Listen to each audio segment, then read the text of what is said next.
Muy bien. Gracias, Luis.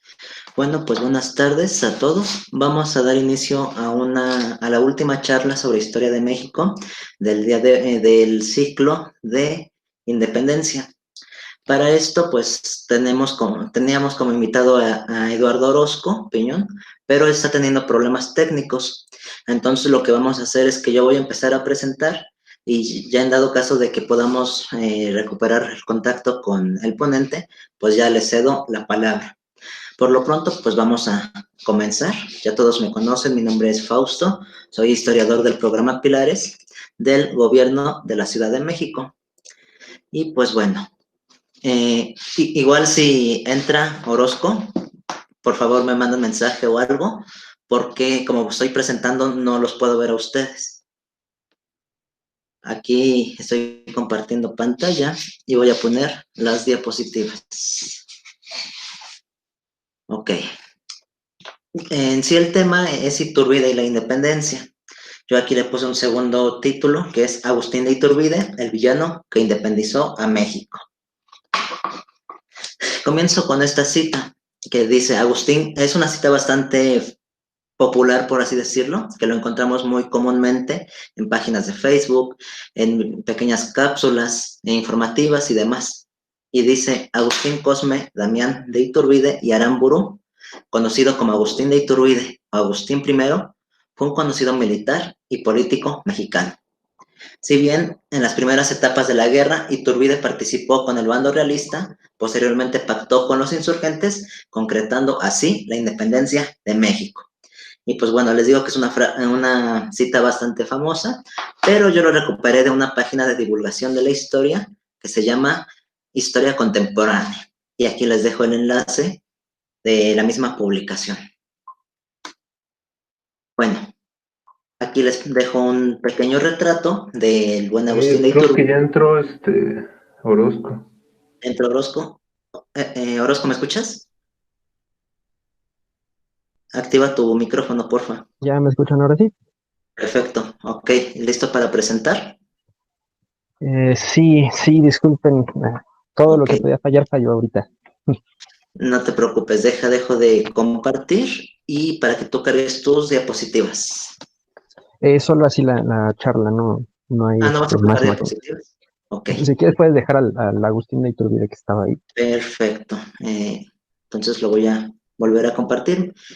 Mientras, pues, arráncate, te escuchamos. Ok, primero que nada, quiero dar una serie de agradecimientos a todos ustedes por estar aquí en este ciclo de conferencias. Muchas gracias por su atención. Muchas gracias también al mi estimado Fausto por haber tenido el buen tino de presentar, más bien de armar este ciclo de conferencias y por invitarme a cerrar eh, todo, todo este enorme ciclo, ¿no? Sobre todo cuando ya estamos en vísperas de los 200 años de la consumación de independencia. Entonces, sin más preámbulo, vamos entrando en tema. Creo que antes de pasar a la participación de Iturbide en la consumación como tal, conviene como dar una especie de semblanza biográfica del propio personaje antes de comenzar con su participación en la consumación. Entonces, como bien todos ustedes saben, em, Iturbide nace en la ciudad de Valladolid, la actual Morelia, en Michoacán, en el año de 1783 y nace en el seno de una familia, digamos, acomodada, de criollos acomodados. Bueno, él es un criollo acomodado, su padre es un inmigrante de la zona de Navarra que llega a Valladolid y que empieza a hacer fortuna a través de las haciendas, ¿no? De haciendas que va a adquirir. Entonces, Iturbide nace en el seno de esta familia, es una familia, pues, digamos, eh, bien de dinero, sin problemas económicos, y la familia va a tener también una cosa particular que es que tiene cierta relevancia en las decisiones políticas locales de la propia ciudad de Valladolid, ¿no? Su padre incluso figura en, en el gobierno local de la propia ciudad. Entonces, pues Iturbide tiene, digamos, tiene diversas maneras de poder continuar su vida, de poder hacer su vida, ¿no? Y él decide tomar, digamos, el camino de las armas. Esa va a ser su elección. No decide tanto continuar con los negocios de la familia, tampoco decide entrar, digamos, en la cuestión política, sino más bien la carrera de las armas. Y Iturbide decide entonces ingresar a los cuerpos de milicias de la Nueva España. Y aquí conviene traer a cuento decir que en la época existen por lo menos dos grandes cuerpos dentro de las Fuerzas Armadas, ¿no? Por un lado está el ejército permanente, también llamado en la época el ejército de línea, y por otro lado tenemos a los grupos milicianos, a los cuerpos milicianos, que en realidad no son soldados profesionales, sino son más bien ciudadanos en armas. Y estos ciudadanos en armas reciben entrenamiento una vez por semana y tienen que estar, digamos, listos, preparados para entrar en acción cuando hay algún peligro de invasión. Entonces Iturbide entra al Regimiento Provincial de Valladolid, a la milicia de su propia ciudad, en el año de 1800. Y en la década siguiente, es decir, de 1800 hasta 1810, va a estar prestando servicio dentro de este cuerpo en diferentes zonas de la Nueva España. Como también ustedes recordarán, el, esta década es bastante convulsa porque pues el imperio español, el mundo hispánico está enfrascado en una serie de conflictos contra Gran Bretaña y contra Francia, ¿no? Entonces la amenaza, digamos, de una invasión o una posible invasión hacia la Nueva España siempre está pues muy latente, muy presente. Y ahí que Iturbide es movilizado junto con todo su batallón a diferentes zonas de la Nueva España, ¿no? Eh, en esta década va a tener un momento, pues digamos, estelar el personaje, cuando en el año de 1809 participa en la conspiración de Valladolid, digamos, la antecesora de la famosísima conspiración de Querétaro, pero decide, digamos, denunciar a todos estos conspiradores, encabezados por José Mariano Michelena, y él personalmente incluso llega a arrestar a algunos. Entonces, al deshacer esta conspiración, comienza a llamar la atención pues, de los altos mandos militares y de algunas autoridades políticas también de la Nueva España, ¿no? Entonces, todas estas cuestiones lo van a empezar a hacer, digamos, de un nombre. Poco a poco el joven Iturbide pues va eh, adquiriendo reconocimiento por los servicios prestados a la corona, ¿no? Llega el año de 1810 y por supuesto estalla la insurrección. Miguel Hidalgo inicia este movimiento por la independencia y Iturbide se va a ver enfrascado en toda esta lucha. Él mismo decide combatir a los insurgentes y aquí conviene traer a cuenta sus palabras. Permítanme leerles un fragmento de las propias memorias de Iturbide, lo que él dice y opina sobre el movimiento de 1810. Dice Iturbide: Hidalgo y los que lo sucedieron, siguiendo su ejemplo, desolaron al país, destruyeron las fortunas, erradicaron el odio entre europeos y americanos, sacrificaron millares de víctimas, obstruyeron las fuentes de las riquezas, desorganizaron el ejército, aniquilaron la industria, hicieron de peor condición la suerte de los americanos, excitando la vigilancia de los españoles a vista del peligro que les amenazaba, corrompiendo las costumbres, y lejos de conseguir la independencia, aumentaron los obstáculos que a ellas lo ponían. Y tomé las armas en aquella época, no fue para hacer la guerra a los americanos, sino a los que infectaban el país. Entonces, con estas palabras es como Iturbide justifica su participación en contra del movimiento insurgente. Y podemos comenzar aquí una cosa bien interesante del personaje, ¿no? Que es que decide, se ve a sí mismo como una especie de salvador de la patria, ¿no? Es decir, la patria está en peligro por este levantamiento revoltoso, este levantamiento desordenado, y el propio Iturbide se ve a sí mismo como un personaje, una persona que necesita ayudar pues, a la conservación del orden de su propia patria. Eh, entonces, en este año de 1810, ya un decidido Iturbide combatir a la insurgencia, participa en la famosísima también batalla del Monte de las Cruces, bajo las bajo las órdenes del comandante Torcuato Trujillo. Por supuesto, los realistas pierden esta batalla, pero Iturbide pues continúa, digamos, participando en las acciones militares de estos años. Al siguiente año, en 1811, va a tener también otro momento, digamos, estelar, que es cuando captura al cabecilla insurgente, Albino García, que asolaba, digamos, toda la región de Guanajuato, ¿no? Al capturar a este cabecilla, por supuesto, que también vuelve a ganarse el favor de las autoridades novohispanas. Eh, pero, digamos, su gran momento, llega hasta 1813, cuando hay una serie de cambios en la administración del virreinato, porque eh, entra un nuevo virrey, que es el militar Félix María Calleja, y Calleja decide nombrar a Iturbide comandante de la provincia de Guanajuato. Y esto es muy interesante, es una medida muy interesante, porque recordemos que Iturbide es miliciano, no es un militar que pertenece al ejército profesional. Entonces, algo debió haber visto Calleja en el joven Iturbide para darle, digamos, esta gran confianza y esta gran responsabilidad de entregarle pues todo el mando de una provincia. Ahora, también hay que señalar que los comandantes militares en esta época de guerra civil tienen dentro de su propia eh, persona unificado el mando militar, pero también el mando político.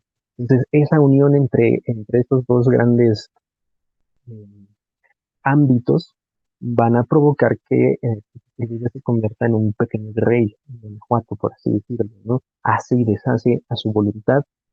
Y también hay que decir que Iturbide logra pues desatar durante 1813 a 1816 en Guanajuato un programa muy, muy importante de contrainsurgencia, ¿no? Al grado de que casi pacifica por completo a la provincia. Esto va a provocar, por supuesto, que eh, el virrey Calleja pues le dé luz verde para hacer y deshacer a su voluntad. Pero, sin embargo, durante su estancia en esta provincia de Guanajuato, van a caer algunas acusaciones sobre Iturbide por cuestiones de corrupción, por cuestiones de abusos, de excesos, ¿no? Algunos comerciantes lo van a acusar de enriquecerse de manera ilícita, de imponer, digamos, impuestos a los convoyes de mercancías. Es decir, hay una serie ahí de malos manejos del propio Iturbide que hacen que le caigan estas acusaciones, y el virrey Calleja pues decide destituirlo del mando para no perder el apoyo de las élites locales del Bajío. Entonces, un destituido Iturbide, digamos, renuncia de la vida pública y decide trasladarse a la Ciudad de México, ya sin mando militar, ya sin ningún puesto político tampoco. Y a partir del año de 1816 hasta el año de 1820, Iturbide pues va a estar, digamos, muy, muy retirado de todos los acontecimientos trascendentales del reino, ¿no? Podríamos decir que esta época, estos años, son los años oscuros, ¿no? No sabemos bien qué es lo que sucede. Sabemos algunas cosas, por ejemplo, que Iturbide se dedica pues a los negocios familiares, a atender las haciendas de la familia. Se dedica también en la Ciudad de México a reunirse en torno al grupo, a las tertulias que hacía la famosa también Güera Rodríguez. Y pues esta posición en la Ciudad de México, pues, digamos, le permite abrirse a una serie de nuevas ideas al tener pues contacto con todo tipo de personas, ¿no? Contacto con comerciantes pues, eh, muy prominentes, contacto con políticos, y con políticos no nada más de la Nueva España, sino pues de aquellos eh, enviados de otras partes del mundo. Él está en contacto también, por supuesto, pues con las ideas y los debates políticos del momento a través de los impresos, a través de los periódicos.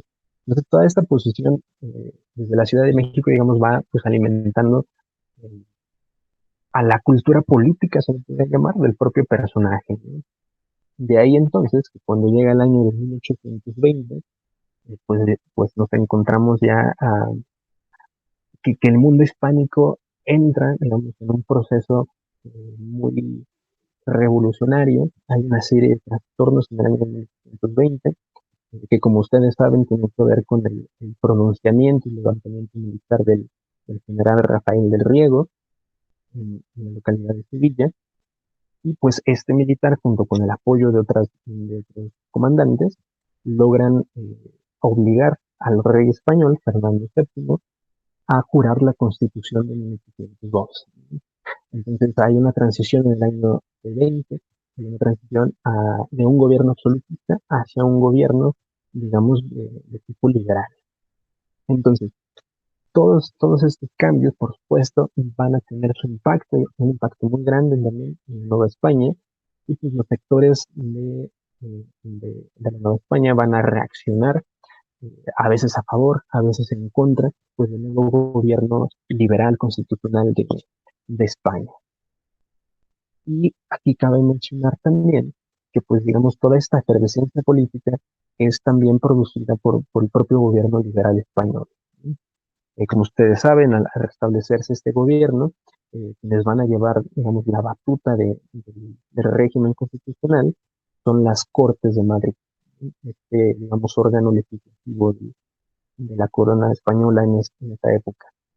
Y las Cortes, pues, están preocupadas en esta época por mantener su gobierno, por asegurarlo, para que los absolutistas, los partidarios del rey, pues, no den un golpe en contra del gobierno liberal. Y de esa manera deciden debilitar pues, a las dos grandes corporaciones que son aliados tradicionales del absolutismo, que han sido también aliados tradicionales del rey Fernando VII.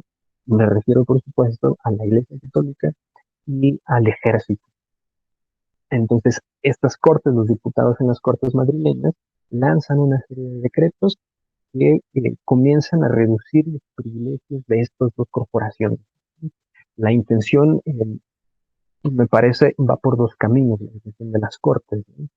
Por un lado, están buscando crear pues, una sociedad, digamos, un poco más igualitaria, ¿no? Pues, a final de cuentas, es un gobierno que encarna, digamos, la modernidad política.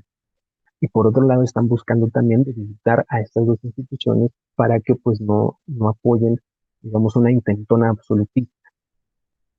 Eh, Esto entonces produce también un montón de efervescencia dentro de la Nueva España, y pues el propio Iturbide lo expresa también en sus memorias, ¿no? Dice Iturbide que pues el debate público es lo que da en los impresos, en los periódicos, en las tertulias, y la documentación de la época también no deja ningún lugar a dudas que en 1820 la palabra independencia se dice abiertamente por todos los sectores sociales de la Nueva España, ¿no?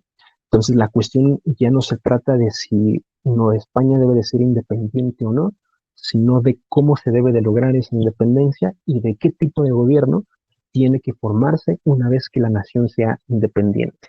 Permítanme leerles de nuevo un fragmento de Iturbide sobre este año de 1820. Dice, restablecióse el año de 20 la constitución en las Españas, el nuevo orden de cosas, el estado de fermentación en que se hallaba la península, las maquinaciones de los descontentos, la falta de moderación en los nuevos amantes del sistema, la indecisión de las autoridades y la conducta del gobierno de Madrid y de las Cortes, que parecían empeñadas en perder aquellas posesiones, según los decretos que expedían, avivaron en los buenos patricios el deseo de la independencia. En los españoles establecidos en el país, el temor de que se repitiesen las horrorosas escenas de la insurrección. Los gobernantes tomaron la actitud del que recela y tiene la fuerza, y los que antes habían vivido del desorden se preparaban a continuar en él. Por supuesto que los que habían vivido del desorden, pues eran los grupos insurgentes, que para 1820, por supuesto que todavía continuaban activos, aunque pues ya en una escala muy menor y en zonas muy delimitadas. Entonces, de nueva cuenta, pues Iturbide ve, digamos, a su patria amenazada y decide entonces, pues, algo así como sacrificarse para salvar a su patria. De ahí entonces que su oportunidad llega, la oportunidad de él de participar en todo este proceso, y llega en el mes de noviembre de 1820, cuando una comandancia, que es la Comandancia del Sur y Rumbo de Acapulco, queda, digamos, sin líder militar. Iturbide entonces ve la oportunidad de regresar a la carrera militar, adquiriendo, digamos, el liderazgo de esta Comandancia del Sur, y va a ser ratificado por el propio virrey. En este año es Juan Ruiz de Apodaca, también conocido como el Conde del Venadito. Entonces, una vez que Iturbide pues, es nombrado comandante de esta zona del sur, sale de la Ciudad de México con la misión de pacificar toda esta zona que comprendería lo que hoy es el estado de Guerrero, y pues tiene que vencer a las gavillas insurgentes que continuaban operando en esa zona, ¿no? Algunos jefes son bastante célebres, otros no tantos, ¿no? Por ejemplo, está, por supuesto, el muy activo Vicente Guerrero, está también Pedro Asensio de Algeciras, y está también Juan Bautista Miota, ¿no? Entre otros insurgentes que continúan pues asolando la zona. Entonces Iturbide llega a la Comandancia del Sur en noviembre de 1820, establece su cuartel general en el pueblo de Teloloapan, y pues la guerra contra estos insurgentes, digamos, no va a salir muy bien a Iturbide. De hecho, parece ser que tiene más derrotas militares que triunfos en contra de los insurgentes, y, pero eso no importa, ¿no? No importa, digamos, a los planes de Iturbide, porque también la correspondencia del propio personaje deja muy claro que pues su intención real no es combatir a los insurgentes, no es pacificar la zona, sino es más bien perfeccionar un plan que él mismo le llama un plan de pacificación, y entablar una serie, digamos, de cómplices, una red de cómplices a lo largo y ancho del virreinato. Y eso es a lo que se va a dedicar Iturbide entre noviembre de 1820 hasta el mes de febrero de 1821.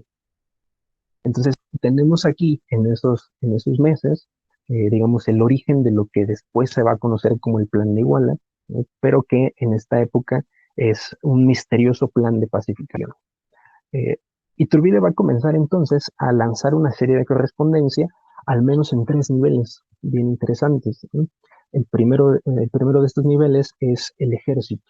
Iturbide se cartea con los grandes comandantes militares de la época, con la cúpula militar y con los mandos intermedios del ejército, ofreciéndoles participar en un plan de pacificación. No dice la palabra independencia en realidad, esto lo va a empezar a decir ya hasta el mes de febrero de 1821, habla de pacificar el virreinato. Muchos de estos militares van a mostrarse interesados, muchos van a decidir no apoyarlo, ¿no? Porque no hay ninguna garantía de que el movimiento vaya a triunfar, entonces muchos están recelosos.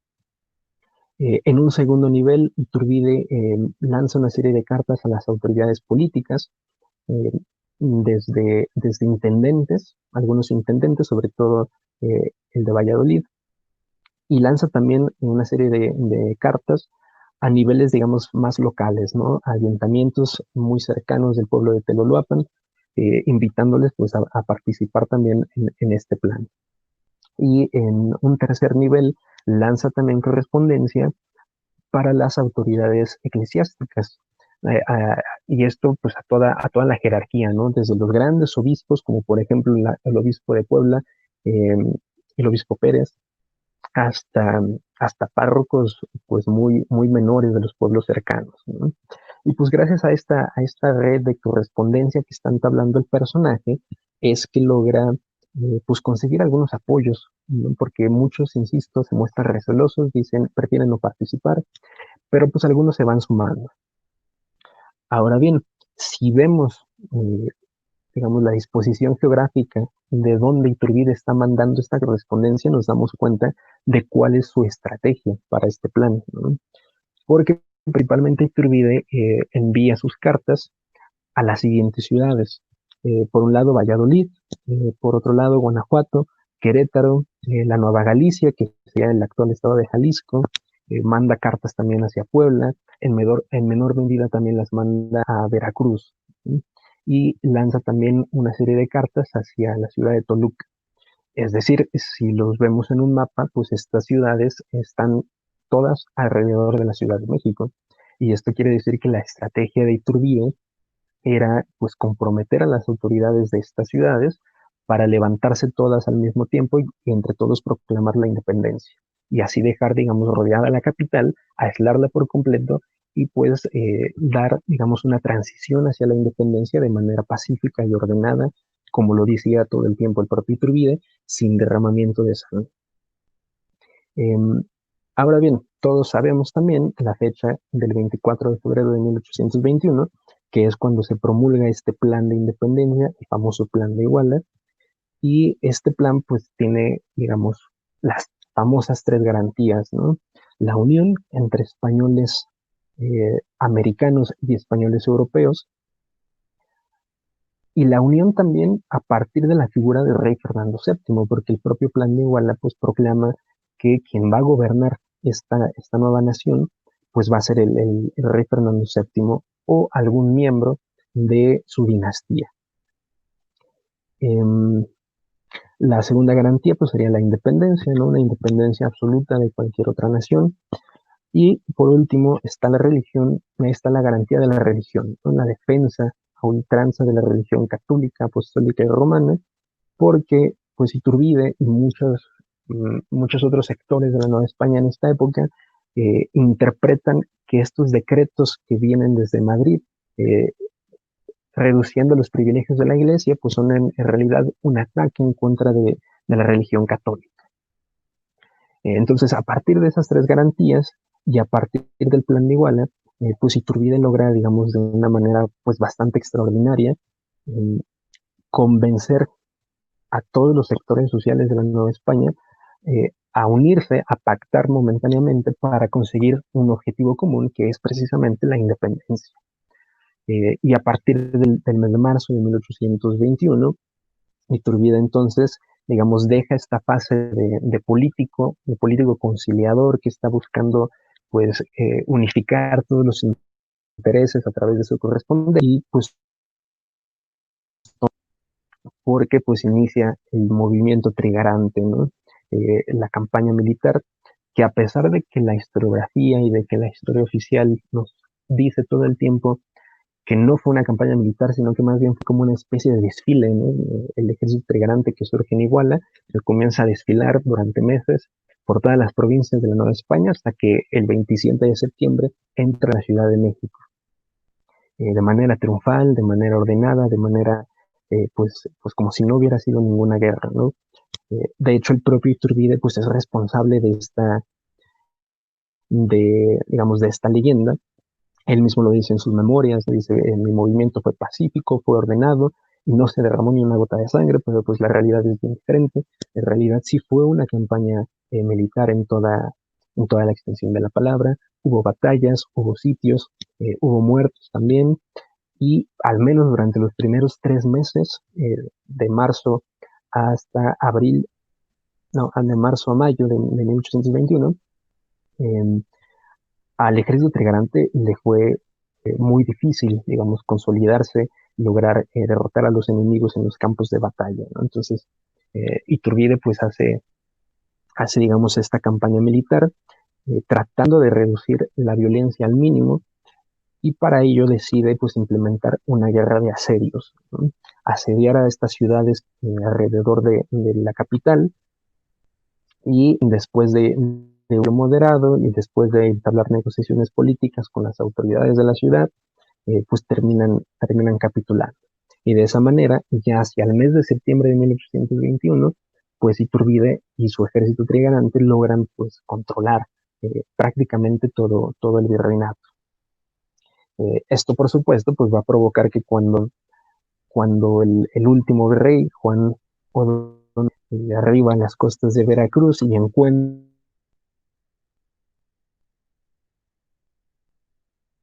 pues decide tomar el único camino que tiene disponible, ¿no? Que es pactar con Iturbide y pues tratar de salvar algunas ventajas lo más que se pueda para los intereses españoles. Y finalmente, pues todos sabemos el fin de esta historia, que es el 27 de septiembre, entra el ejército intrigante, ahora sí, el triunfal a la Ciudad de México, y al día siguiente se firma el acta de independencia del Imperio Mexicano, ¿no? Para concluir, pues solo hay que decir que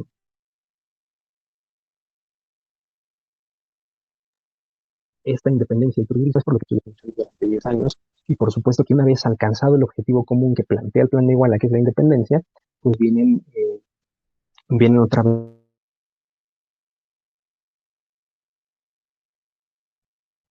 una serie de pronunciamientos militares durante el siglo XIX. Entonces, pues eso sería, digamos, mi breve presentación. Paso a lo más interesante, que es el diálogo con todos ustedes. Muchas gracias, Eduardo. Bastante sintético y bastante enriquecedor lo que acabas de aportarnos. Todo un reto sintetizar tanta información en 20 o 30 minutos. Yo creo, bueno, dejo de compartir pantalla. Bueno, vamos a abrir entonces el diálogo con los compañeros que hoy nos acompañan. Ya saben, pueden pedir la palabra o bien escribir su comentario aquí mismo. Entonces, pues vamos a ver quién se anima a participar. Sí, ok. Ok, en lo que se animan a participar, yo quiero plantear la primer inquietud. A ver, Eduardo, una vez en la Academia Mexicana de la Historia, igual diste una ponencia bastante relacionada a lo que vimos el día de hoy. Y pues justamente se trataba de ver el papel o la importancia que jugó la violencia desde la época de la Guerra de Independencia. Yo te quiero preguntar, ¿qué diferencias o qué similitudes hay en el ámbito de violencia si comparamos la fase inicial de insurrección a cargo de Miguel Hidalgo con esa etapa de consumación lograda por Iturbide? ¿Qué podrías decirnos? Pues primero que nada, gracias por tus comentarios tan amables. Y pues en realidad pues son dos guerras bien diferentes, ¿no? Totalmente distintas. Yo diría que no tienen en realidad punto de comparación. Y de hecho el propio Iturbide y los propios trigarantes siempre van a estar mencionando que pues que su guerra, la guerra trigarante, no tiene nada que ver con la revolución tumultuosa, como le llaman ellos, desordenada, de 1810. Entonces, mientras que en 1810 la violencia que se usa es una violencia, digamos, un tanto fratricida, ¿no? Revanchista, más de, más de destruir al otro, el otro entendido como pues el cachupín, como ya lo exponían aquí en el mismo ciclo de conferencias. La violencia que se usa en la consumación es muy limitada, ¿no? Es más intimidatoria que real, ¿no? Es más la amenaza de si no te unes a mi movimiento, pues tengo atrás un ejército que te puede convencer de que te unas al movimiento, ¿no? Entonces es una violencia mucho más limitada, que por supuesto sí la hay, sí existe, pero también otra diferencia es que no hay una violencia como tal, casi no la hay, pero sí la hay, contra la población civil, ¿no? Es más bien una violencia contra las tropas, que generalmente son las tropas virreinales las que agreden y el ejército trigarante contesta. Entonces, pues sí, son dos momentos muy diferentes, son dos estilos de hacer la guerra totalmente también diferentes. Y este uso limitado de la violencia pues provoca que el propio Iturbide sea considerado como héroe, ¿no? Porque logra hacer una gesta extraordinaria sin, digamos, destruir o desolar al país. Entonces, pues eso es lo que podría decirte. Ok, sí, me parece, pues sí, concuerdo contigo. De hecho, es muy interesante analizar la transformación de la violencia en este proceso, porque como ya lo vimos con el maestro Emanuel Rodríguez Vaca, se volvió un fenómeno de que yo te hago, tú me haces, pues yo te hago, te regreso, y estamos como en un juego, ¿no? De ver quién puede más. Y como ya lo vimos también con Gustavo, bueno, no lo vimos aquí directamente con Gustavo Helguera, pero recuerdo que alguna vez también nos habló de este fenómeno y él nos habló de 3 o 4 niveles diferentes de violencia, que va desde la violencia al prójimo, que va hasta de plano desaparecer ciudades, como por ejemplo lo vimos con cuando vimos el plan Calleja. y después ya llega Iturbide y como que el plan es, pues no, vamos a bajarle los decibeles a esta violencia y vamos a ir por otro camino. Hasta cierto punto creo yo que de una forma muy diplomática, buscando como, por así decirlo, civilizar la guerra entre uno y otro bando. Y pues sí, definitivamente es bastante interesante este fenómeno de la violencia. Vamos a ver aquí quién se anima a participar. Hoy los veo muy callados. ¿Quién gusta hablar? Ya sea que escriban su pregunta o pidan la palabra, cualquiera de las dos modalidades es completamente válida.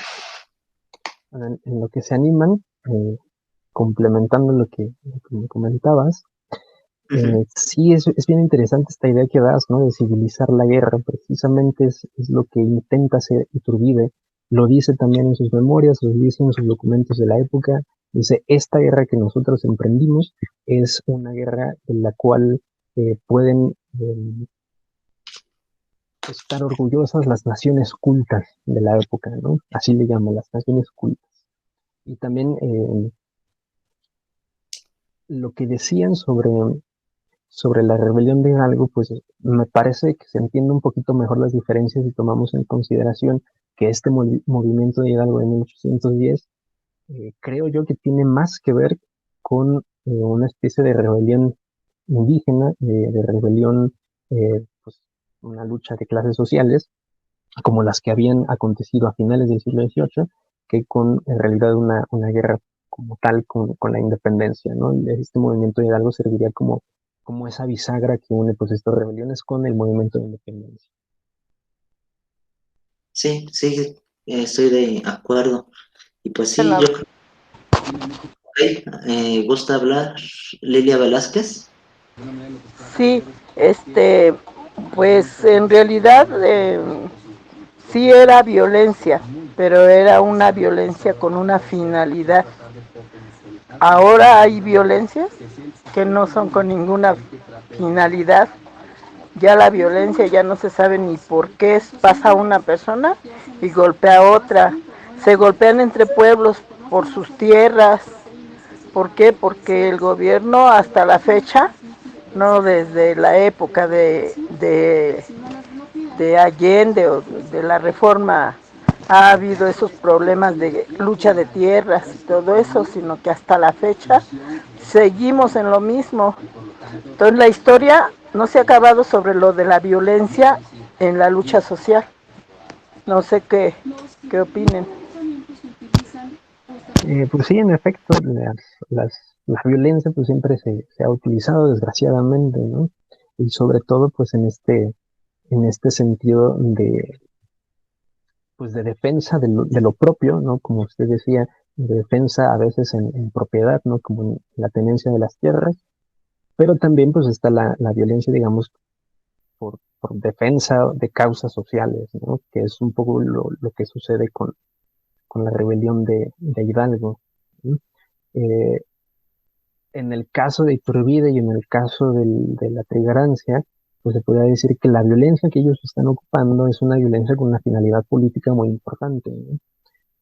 Que pues es una amenaza de usar la violencia para cambiar el rumbo político de un país. Y eso por primera vez digamos, se utiliza con Iturbide. Ustedes saben que pues, después a lo largo de todo el siglo XIX pues surgen a cada rato pronunciamientos militares, ¿no? Y el primer pronunciamiento militar es el que da Iturbide en el plan de Iguala. Entonces sí, pues la violencia tiene, digamos, muchas finalidades, ¿no? Pero pues el hecho de que nuestra sociedad del presente pues mantenga, digamos, este uso casi indiscriminado de la violencia, pues habla más bien de una sociedad un tanto eh, cansada, un tanto harta y un tanto neurótica, ¿no? De ahí pues la violencia desbordada que estamos todavía viviendo.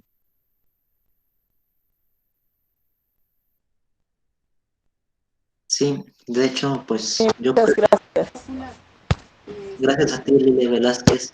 De hecho, pues yo creo que hablar de violencia es bastante complicado, ¿no? Porque, como ya lo habíamos mencionado, es un problema estructural, multicausal, Y pues la verdad, es un proceso de larga duración, que pues para analizarlo sí es, pues creo que yo que sí nos romperíamos la cabeza si buscamos como el origen y tratamos de buscar la razón del origen de la violencia en nuestro país.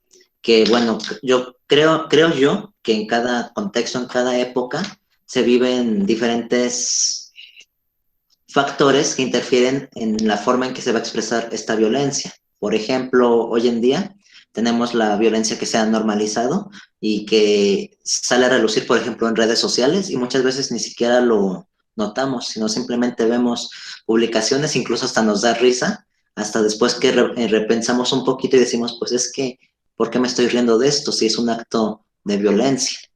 Yo creo que pues sí, como que cada época histórica, por así llamarla, tiene sus propios matices. No sé qué puedas comentar, Orozco.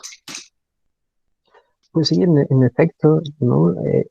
Digamos, el problema, y si es un problema con las redes sociales, actualmente pues es esta normalización de la violencia, ¿no? Ya no nos sorprende casi nada, ¿no? Como, pues si ves que golpean a alguien en la calle, en redes sociales, incluso a veces puedes tener esta sensación me divierte, ¿no? Entonces cada vez te vas, digamos, desensibilizando ante este tipo de situaciones, ¿no? Pero pues por supuesto nada que ver cuando se dan casos así, digamos, ya en la vida real, fuera de la seguridad de de las redes. Y pues sí, es un fenómeno muy complejo toda esta cuestión del uso de la violencia, que pues ha sido abordado desde múltiples aspectos, ¿no? Desde la historia, desde la antropología, incluso desde la biología, ¿no? Esta cuestión de si el hombre es violento por naturaleza o no lo es, pues es también un debate bien interesante. Sí, definitivamente bastante interesante y también depende de la perspectiva de la que lo estudiamos, porque creo que cada disciplina te puede dar diferentes perspectivas acerca del mismo fenómeno. Eh, ¿Alguien más gusta participar, dar alguna opinión, saludos, algo que quieran expresar aquí? Que igual les ofrezco una disculpa porque pues de último momento tuvimos que cambiar la fecha por cuestiones ajenas a nosotros y pues agradezco que hayan podido hayan podido hacer el esfuerzo y pues nos acompañen el día de hoy. No sé si alguien quiera aportar algo más. Si Por no, ahí, por ahí nos, ajá, ¿quién habló? Ricardo Emanuel Estrada Velázquez. Más que nada, pues saludar al buen amigo Lalo Orozco y felicitarlo por esta muy buena presentación. La verdad que se me hizo muy interesante el cómo pudo resumir hasta cierto punto la vida de este personaje bastante a veces polémico dentro de la historia de la guerra de independencia en México y felicitarlo, ¿no? Se me hizo muy puntual, se me hizo muy acertado y pues bueno, saludos desde la tierra de don Agustín de Iturbide, ¿no? Desde la antigua Valladolid, saludos desde Morelia. Acá desafortunadamente, pues el gobierno no hizo nada, ¿no? Ni siquiera por la consumación o por el cumpleaños de Iturbide, pero qué bueno que tenemos a un buen investigador como Lalo que se ha estado preocupando también por estos periodos, ¿no? Así que felicidades y muy bien, enhorabuena, gracias. Muchas gracias a ti, mi estimado. Eh, y pues como bien señalas, ¿no? Sí, Iturbide es un personaje sumamente polémico, muy, muy tipo Santana, ¿no? O lo odias o lo amas, pero no hay como puntos medios, ¿no? Y pues no se trata de ni una ni de la otra, sino más bien de comprender al personaje, de comprender sus acciones y de comprender también que pues fue igual que somos todos nosotros, ¿no? Con puntos buenos, con puntos malos, con buenas decisiones, con decisiones un poco más desafortunadas, pero pues al final de cuentas no hay esta visión, digamos, de villanos entre uno y otro, ¿no? Y sobre lo que comentabas de que pues allá en Morelia no se celebra, digamos, nada sobre la consumación o nada sobre el propio personaje de Iturbide, pues sí, es como muy triste, ¿no? Incluso pues, lo vimos cuando estábamos allá contigo, ¿no? La casa de su familia pues está convertida en un almacén, en una tienda de ropa, ¿no? No hay ni una placa siquiera que señale pues que ahí nació pues este personaje que a final de cuentas, pues nos caiga bien, nos caiga mal, pues es quien lleva al país a la independencia. Sí, muchas gracias, Orozco, y gracias por el comentario que nos acaban de hacer. Tenemos una última participación de Zaira Edith. Adelante, Zaira.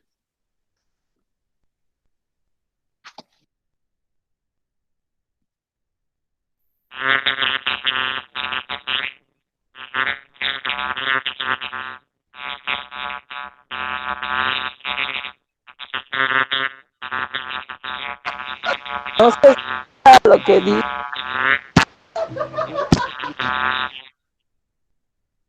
Sí, perdón, Perdón, no se escucha perdón, bien lo tenemos que... una falla. ¿Podrías, podrías cambiarte de lugar para que se escuche mejor la recepción? Un momento, por favor. Es que como hay dispositivos muy cerca, luego no se produce este eco. Pero en un momento. Ok, a ver.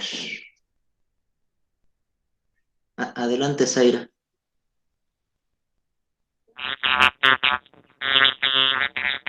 Zaira, espera. Otra vez. Zaira, ¿puedes probar sin audífonos, por favor? Bueno, ¿Dónde están los audífonos? ¿Me escuchan ahí? Sí, Sí, ya, adelante. perfecto. Ok, disculpen, tanta demora en mi participación. Sí, lo que decía es que Eduardo justamente comentaba hace un momento en sus comentarios más recientes que todos como humanos pues tenemos puntos positivos, puntos negativos. Sin embargo, a Iturbide se le ha visto siempre desde una forma hasta cierto punto como un villano, ¿sí? A lo mejor no al mismo nivel que Santana, pero sí como un villano. Yo quisiera saber si esta idea que tenemos la mayoría de la población de que fue hasta cierto punto uno de los malos de la película o un villano, tiene que ver con una historia que le conviene a la versión oficial, digamos a la versión que nos da el Estado, por decirlo así, o realmente tuvo más tintes de villano que de un héroe, si es que lo queremos ver en estos dos polos o caras de la moneda. Muchas gracias. Ok, pues sí, mucho, digamos, de esta manera en que Iturbide es visto como héroe, como villano, tiene que ver con el contexto histórico, definitivamente, ¿no? Por supuesto que en 1821 y todavía en 1822 eh, es visto como un héroe, ¿no? De hecho, se le conoce como el héroe de Iguala, ¿sí? Porque pues tiene, digamos, esta cualidad extraordinaria de haber llevado a cabo la independencia del país de una manera pues donde la violencia se redujo al mínimo.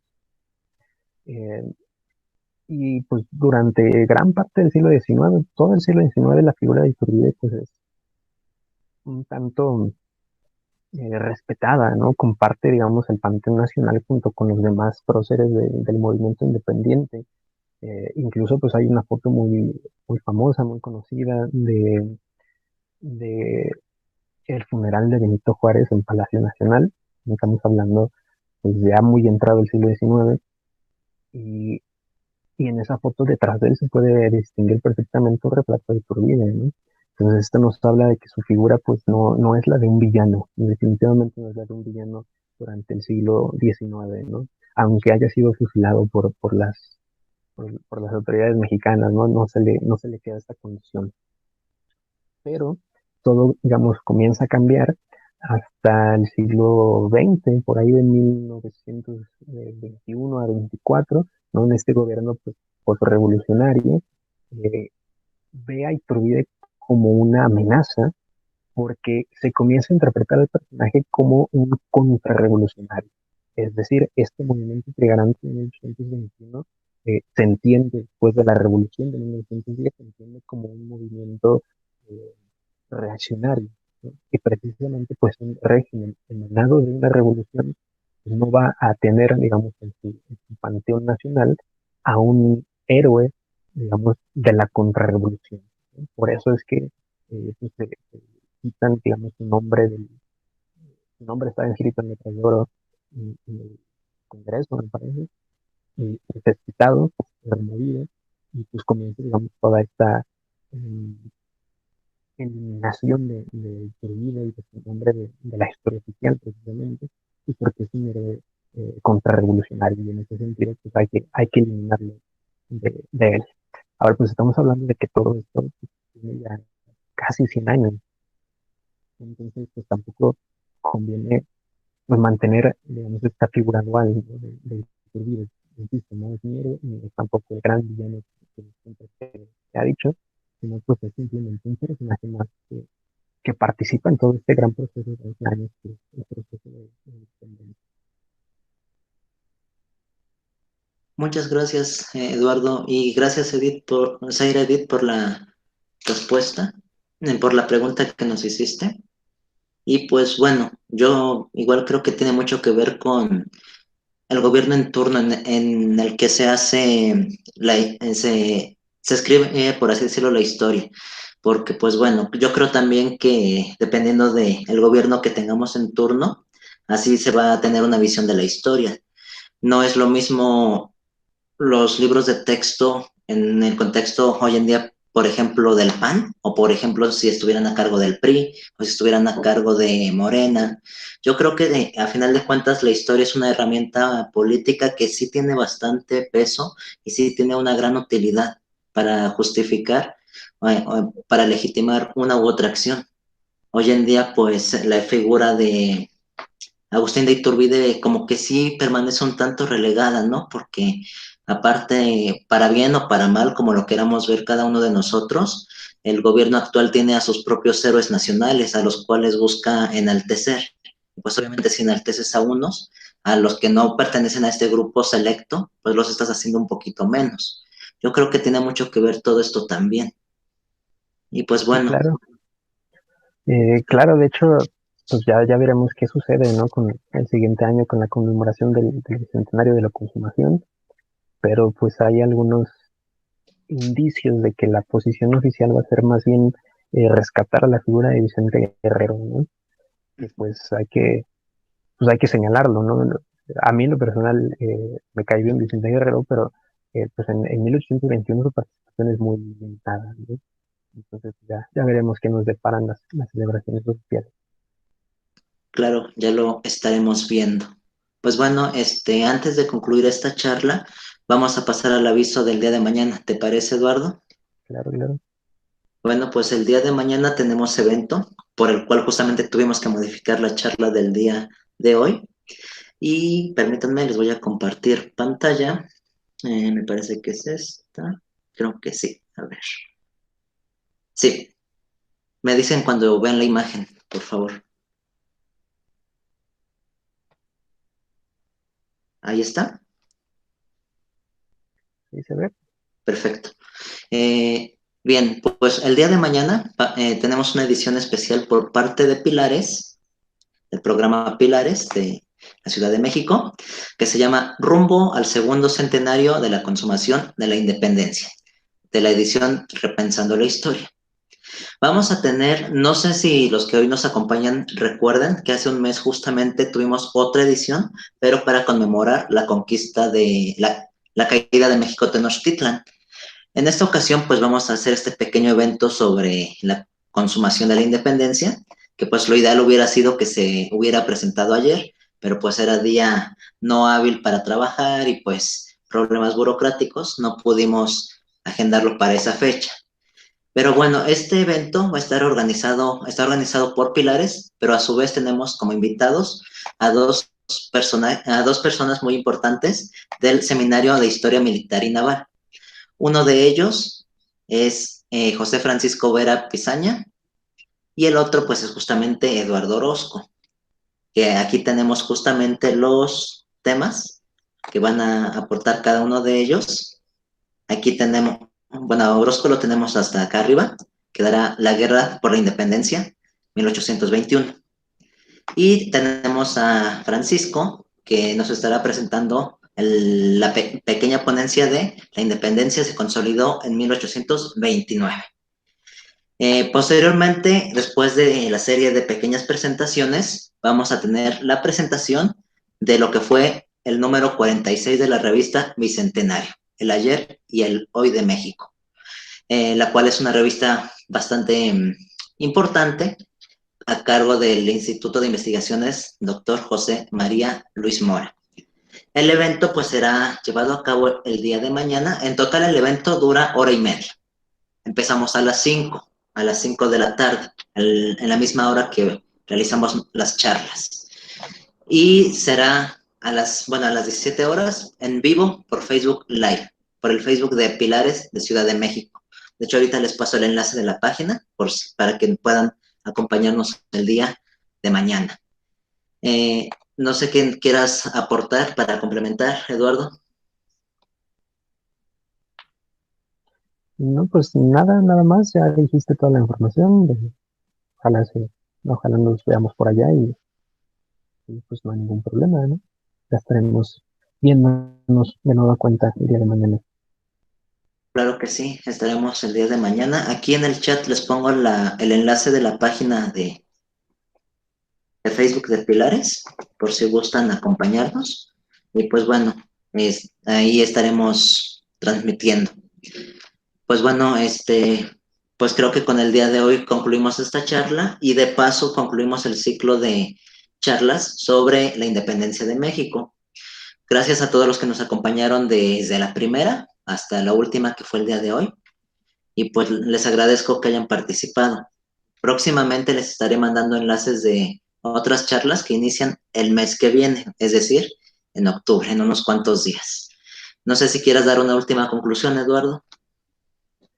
Pues nada más que, pues en vísperas del bicentenario de la consumación, pues conviene que todos nosotros como interesados en la historia que somos, que estamos aquí reunidos, pues sí empecemos a ver este proceso de consumación como uno mucho más complejo de lo que se nos ha dicho, que empezamos también a leer testimonios, ¿no? Los testimonios de los propios participantes, como el propio Iturbide, pues son muy interesantes, son también muy importantes, y todo esto pues con miras a reflexionar y a repensar este proceso de consumación y apropiarnos de él, ¿no? Al final de cuentas, todos nos sentimos muy identificados con el movimiento de Hidalgo de 1810, pero el movimiento de 1821 se nos hace como algo muy extraño, muy ajeno, ¿no? Incluso los nombres de los participantes muchas veces ni siquiera los conocemos. Entonces, pues es solamente esa invitación a replantearnos lo que conocemos sobre este proceso de consumación de la independencia. Y pues muchas gracias a ti por invitarme, muchas gracias a todos ustedes por estar aquí presentes, poniendo atención a estas charlas. Gracias a ti, Eduardo, por haber aceptado la invitación y gracias a todos los que nos acompañaron a lo largo de estas charlas. Pues espero que nos puedan acompañar en próximos eventos. Pues bueno, en nombre del Gobierno de la Ciudad de México y del programa Pilares, les doy las gracias por habernos acompañado en estas conferencias. Nos estamos viendo. Hasta luego.